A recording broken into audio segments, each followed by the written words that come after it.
Good morning, guys. So today is Wednesday, third day of staycation here in Laia, Batangas. So as usual, breakfast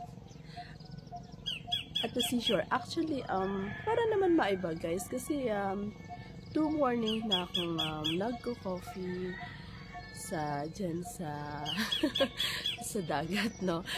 Paiba naman. So kumuha talaga no?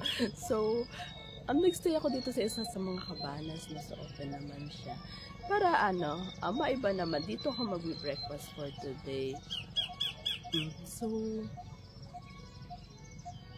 time check 5:40 AM, pero ang liwanag na, seems like 6:30, ganon. Ang iba na talaga ngayon. So 5:40, as I said, 5:40, wala pa maliwanag na, but then wala pa sunrise.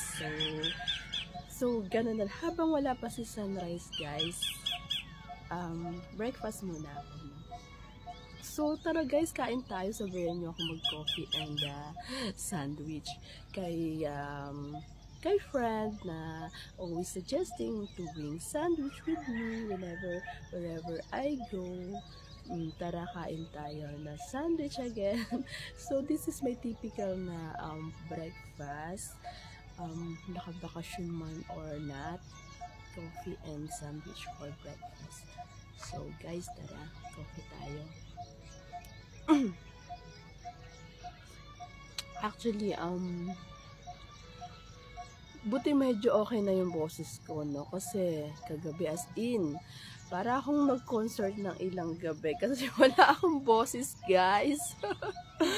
Buti ngayon meron na. Kundi video lang talaga gagawin ko for today kung wala pa rin akong boses. Mainit pa yung coffee ko. Alam mo yun, isa ako sa mga magtitimpla ng mainit na coffee, but then hindi ko siya iinumin agad. Aantayin ko siyang lumamig.